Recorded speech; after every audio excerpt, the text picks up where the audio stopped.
بسم اللہ الرحمن الرحیم۔ معزز سامعین، آج ہم بیان کریں گے سورہ حشر۔ سورہ حشر 28ویں پارے کی یہ دوسری صورت ہے، جس میں اللہ تبارک و تعالیٰ نے پیارے نبی کریم صلی اللہ علیہ وسلم کے زمانہ مبارک میں مدینہ طیبہ کے یہودیوں کا ذکر فرمایا ہے، اور ان یہودیوں نے کیا سازش کی، اور ان یہودیوں کی اس سازش پر ان کو پھر کس انجام کا سامنا کرنا پڑا، اور پھر کس ذلت اور رسوائی کو اٹھانا پڑا۔ تو اس کا پس منظر پہلے سن لیں معزز سامعین۔ یہودی لوگ جو قبیلہ بنو نذیر، یہ مدینہ منورہ سے 2 میل کے فاصلے پر یہ لوگ آباد تھے، اور ان کی پیچھے تاریخ اگر آپ سنیں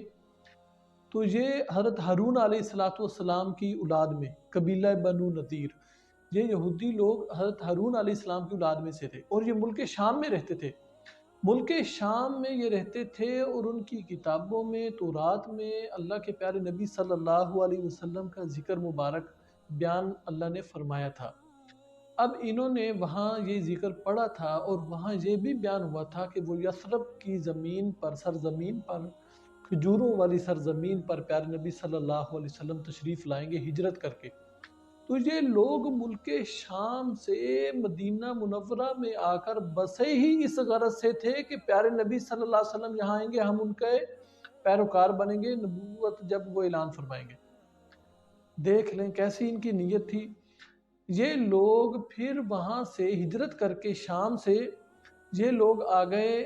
یہاں پر مدینہ منورہ سے 2 میل کے فاصلے پر قبیلہ بنو نذیر آ کر آباد ہوئے، اور وہاں ان کے قلعے اور باغات تھے، اور ان کی بستی تھی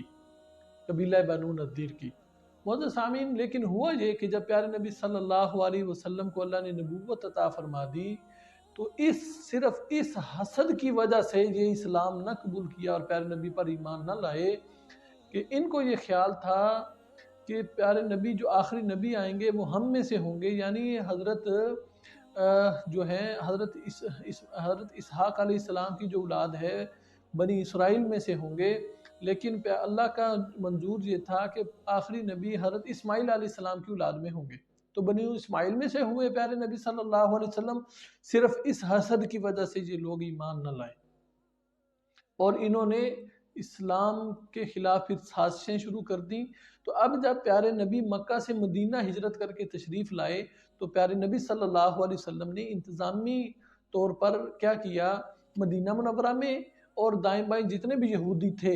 ان سب سے معاہدہ کر لیا اس بات پر کہ وہ مسلمانوں کے خلاف جنگ نہیں کریں گے، اور مسلمانوں کے خلاف مسلمانوں کی دشمنوں کی مدد نہیں کریں گے، اور اگر کسی دشمن نے تمہارے اوپر حملہ کیا تو مسلمان تمہاری مدد کریں گے، اور بھی بہت ساری شرائط۔ تو اب یہ لوگ اسلام میں داخل نہ ہوئے، وقت گزرتا رہا، اور یہ بظاہر اپنے صلح نامے پر بھی قائم رہے۔ ان کی کچھ چھوٹی موٹی عہد شکنیاں سامنے آتی رہیں، لیکن پیارے نبی درگزر فرماتے رہے۔ لیکن جس پر ان کے ساتھ برا ہوا اور جلا وطن ان کو کیا، جن کے علاقوں سے ان کو نکال دیا اللہ کے حکم سے، وہ واقعہ پھر کیا پیش آیا؟ ہوا اس طرح کہ جب غزوہ احد ہو گیا،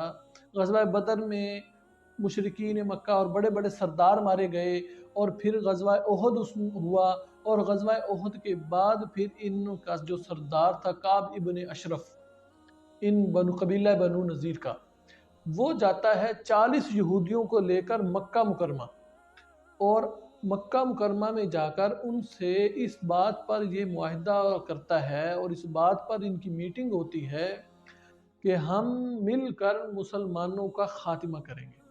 اور ادھر سے ابو سفیان بھی 40 بندوں کو لے کر، اور یہ 40 یہودیوں کو لے کر یہ کعبہ کے غلاف کو پکڑ کر قسمیں کھاتے ہیں، اور معاہدے پر قسم کھاتے ہیں کہ ہم مسلمانوں کے خلاف جنگ کریں گے اور ہم ایک دوسرے کی مدد کریں گے۔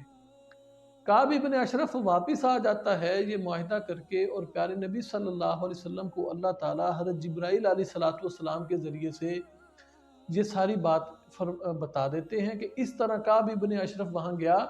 اور اس نے یہ سازش پر انہوں نے قسمیں کھا کر آئے ہیں۔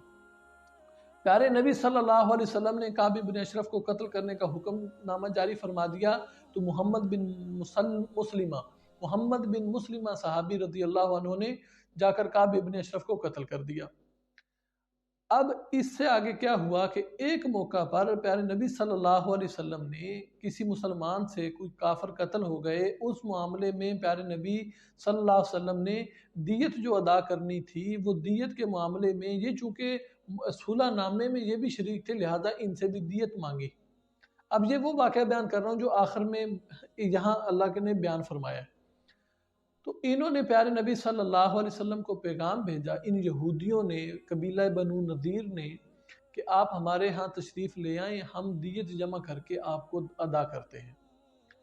پیارے نبی پاک صلی اللہ علیہ وسلم جب وہاں تشریف لے گئے، اور ان ظالموں نے یہ منصوبہ تیار کر رکھا تھا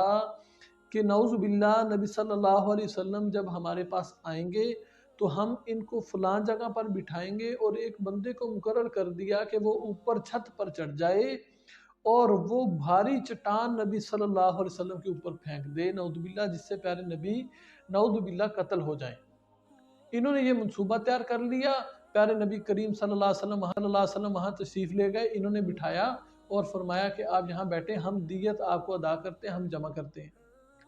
پیارے نبی صلی اللہ علیہ وسلم تشریف فرما تھے کہ اللہ نے حضرت جبرائیل علیہ السلام کو بھیجا۔ حضرت جبرائیل علیہ السلام نے آ کر بتا دیا کہ یا رسول اللہ، یہ لوگوں نے یہ سازش کر رکھی ہے، اللہ کا حکم ہے آپ یہاں سے تشریف لے جائیں۔ پیارے نبی صلی اللہ علیہ وسلم صحابہ کے ساتھ واپس تشریف لے آئے اور ان کو پیغام بھیج دیا کہ تم نے معاہدہ شکنی کی ہے اور نعوذ باللہ تم نے مجھے قتل کرنے کا منصوبہ بنایا ہے، تمہارے پاس 10 دن کی مہلت ہے، 10 دن کے اندر اندر یہاں سے نکل جاؤ اور یہاں سے جو کچھ لے جانا چاہتے ہو لے جاؤ اور یہاں سے نکل جاؤ۔ 10 دن بعد اگر کوئی بندہ یہاں نظر آیا تم میں سے، ہم اس کی گردن اتار دیں گے۔ اب اس سے اگلی بات سنیں۔ مدینہ منورہ میں جو منافق تھے، منافقین کا سردار تھا عبداللہ ابن ابی۔ عبداللہ ابن ابی نے یہ پیغام بھیجا ان قبیلہ بنو نذیر کی طرف کہ تم ڈرو نہیں، کہیں نہ جاؤ چھوڑ کر اپنا علاقہ، میرے پاس 2000 کا مجمع ہے اور قسم کھائی کہ میں تمہاری مدد کروں گا، تم کہیں بھی نہ جاؤ۔ اور انہوں نے بھی کہیں نہ جانے کا انکار کیا اور پیارے نبی سے کہا ہم تو نہیں جاتے۔ اور 10 دن بعد پیارے نبی صلی اللہ علیہ وسلم نے صحابہ اکرام رضوان اللہ علیہ مجمعین پر کو ساتھ لیا اور وہاں پہ تشریف لے گئے، اور انہوں نے قلعہ بند ہو گئے، قلعہ بند کر لیا اور قلعہ بند ہو گئے۔ تو پیارے نبی نے قلعے کا محاصرہ کر لیا، ان کے درختوں کو کاٹنا، بعض صحابہ کو حکم دیا درخت کاٹ دیں، کچھ درختوں کو جلا دیا گیا بالآخر۔ اور یہ عبداللہ ابن ابی جو منافق ہے، یہ اپنے ساتھیوں کو لے کر بھی نہیں گیا اور وہیں بیٹھا رہ گیا۔ یہ تو منافقین کی پرانی چلی آ رہی شرارت ہے، اور پیارے نبی کے زمانے میں انہوں نے جو تنگ کیا مسلمانوں کو، اور اس طرح دیکھو اب یہودیوں کا بھی ساتھ نہیں دیا ان ظالموں نے، یعنی یہ صرف چلتے تھے جہاں ان کو نفع نظر آتا تھا، مسلمانوں کی طرف نظر آتا تو مسلمانوں کی طرف، یہودیوں سے نفع نظر آتا تو یہودیوں کی طرف چلے جاتے تھے۔ اب کیا ہوا کہ پیارے نبی صلی اللہ علیہ وسلم نے جب محاصرہ کر لیا تو انہوں نے پھر ہتھیار ڈال دیے اور کہا کہ ہمیں ہماری جان بخشی جائے، تو پھر اس بات پر ان کو نکلنے دیا گیا۔ پھر بھی پیارے نبی نے یہ رعایت فرمائی اور پیارے نبی نے اخلاق کا مظاہرہ فرمایا، کہا اب بھی تم جو کچھ لے جا سکتے ہو لے جاؤ سوائے جنگی سامان کے، جنگی سامان چھوڑ کر جو لے جانا چاہو لے جاؤ۔ پھر انہوں نے اپنے گھروں کے قلعوں کے دروازوں تک کو بھی نہ چھوڑا اور توڑا، اور کھڑکیاں تک توڑ کر ساتھ لے گئے۔ تو زمینیں تو نہیں لے جا سکتے تھے، زمینیں وہیں رہی، البتہ وہ جتنا سامان لے جا سکتے تھے اپنے بیل اپنے اونٹوں پر لاد کر وہ لے گئے۔ اب اس کو اللہ تبارک و تعالیٰ نے سورہ حشر میں بیان فرمایا ہے۔ اللہ تبارک و تعالیٰ فرماتے ہیں بابر پاک کہ اللہ پاک فرماتے ہیں جو کچھ آسمانوں زمینوں میں ہے اللہ کی تسبیح بیان کرتا ہے، وَهُوَ الْعَزِيزُ الْحَكِيمُ، اللہ زبردست حکمت والے ہیں۔ وہی وہ ذات ہے جس نے اہل کتاب میں سے کافروں کو ان کے گھروں سے نکالا۔ اب پہلے اجتماع کے وقت میں، یہ پہلا اجتماع کا مقصد یہ ہے، لِأَوَّلِ الْحَشْرِ جو یہ بات فرمائی ہے، یہ جو پہلا، یہ اس وقت میں جب سارے یہ یہودی مل کر اکٹھے ہو گئے اور کہ ہم یہاں سے نہیں جائیں گے، یہ اول حشر تھا، اس وقت میں ان کی جلا وطنی ہوئی۔ بعد میں جب خیبر فتح ہوا تو اس وقت پھر خیبر والے یہودی یہ اب یہاں سے نکلے اور کچھ خیبر میں چلے گئے، کچھ شام چلے گئے، تو بعد میں دوبارہ جو حشر ثانی جس کو کہا جاتا ہے وہ اس وقت ہوا جب ان کو وہاں سے بھی نکال دیا گیا۔ تو اللہ پاک فرماتے ما ظننتم ان یخرجو، تم نے تو اے مسلمانوں گمان نہ کیا تھا کہ یہ لوگ نکلیں گے یہاں سے،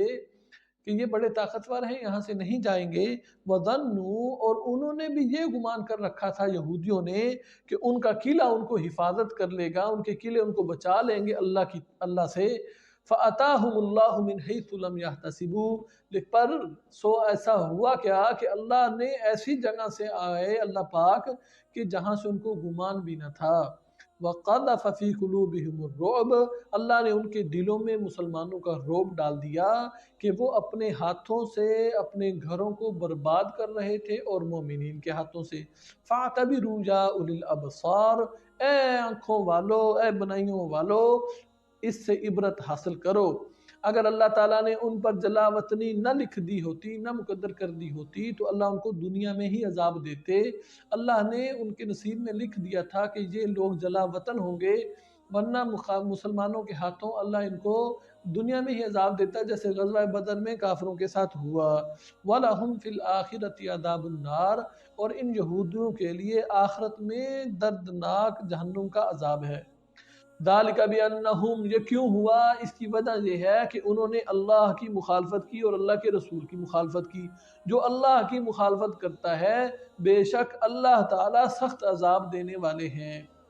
ایک عجیب بات آپ کو بتاؤں، اس واقعے میں عجیب بات یہ پیش آئی کہ وہ جو اس پورا یہودیوں کا قبیلہ وہاں سے جلا وطن ہو گیا سوائے 2 آدمیوں کے، کہ وہ 2 آدمی مسلمان ہو گئے۔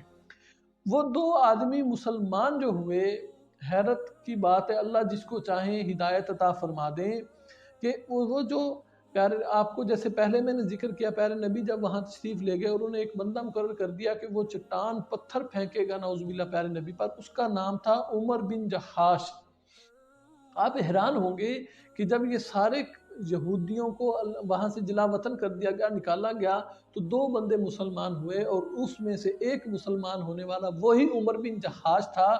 جو پتھر لے کر اوپر چڑھا ہوا تھا کہ میں نعوذ باللہ پیارے نبی کو قتل کروں گا۔ اللہ نے اسی کو اسلام کی توفیق عطا فرما دی۔ بے شک اللہ کے ہاتھ میں ہے ہدایت، جس کو چاہتے ہیں ہدایت عطا فرما دیتے ہیں۔ اللہ تعالی ہمیں پکا سچا مومن بنائے، اپنے اللہ تبارک و تعالیٰ کے دین کے مطابق چلنے کی توفیق عطا فرمائے۔